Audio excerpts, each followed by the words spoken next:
Mariing tinutulan ni Senator Joel Villanueva ang Senate Bill 1979 o ang Prevention of Adolescent Pregnancy Act of 2023 dahil sa ilang probisyon na nakapaloob dito, gayon din ang Department Order ng Department of Education o DepEd hinggil sa Comprehensive Sexual Education o CSE. Sa kapihan sa Senado na naganap nitong Huwebes, January 16, tahasang sinabi ni Villanueva ang kanyang mga alalahanin sa mga probisyon ng panukala na ani ay radikal, hindi angkop at maaaring magdulot ng masamang epekto sa mga kabataan.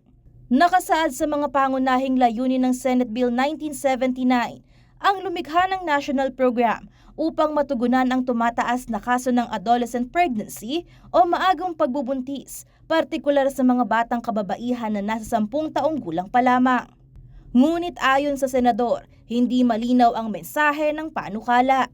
Bukod pa rito, marami din daw mga magulang, guro at iba pang sektor na nagpadala ng mga liham upang ihayag ang kanilang pagtutol sa nilalaman ng Senate Bill, lalo na ang pagtuturo ng mga sensitibong paksa. Binatikos din ni Villanueva ang pagsunod ng panukalang batas sa mga internasyonal na pamantayan ng United Nations Educational, Scientific and Cultural Organization o UNESCO at World Health Organization o WHO na aniyay hindi angkop sa kultura at tradisyon ng Pilipinas.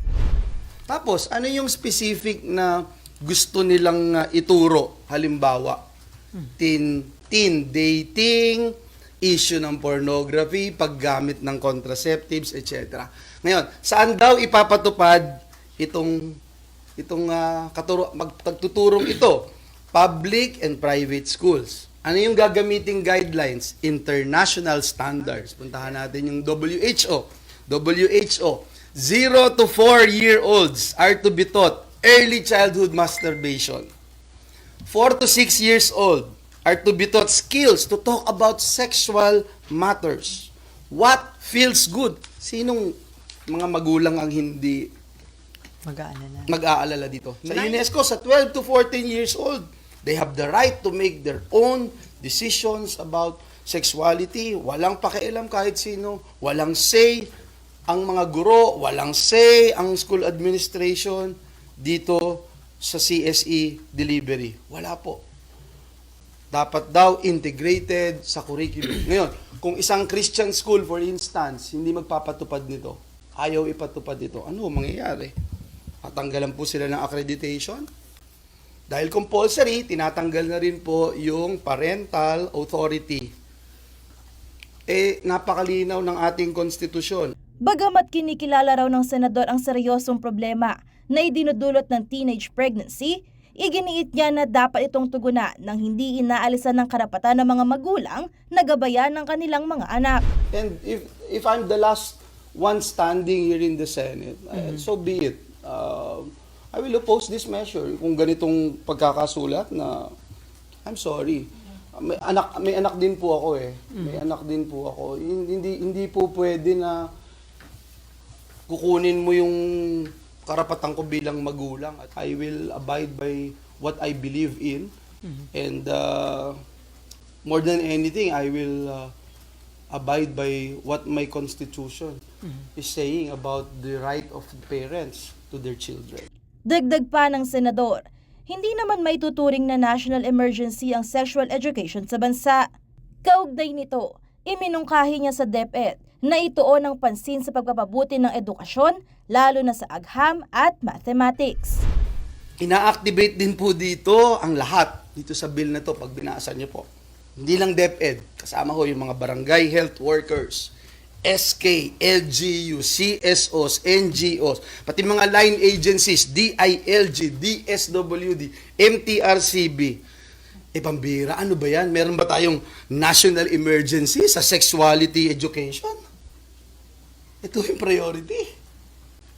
Akala ko ba mababa yung rank natin sa PISA? Akala ko ba kailangan natin pagtuunan yung pagtuturo ng math and sciences sa ating mga kabataan? Ngayon, dito tayo magpo-focus.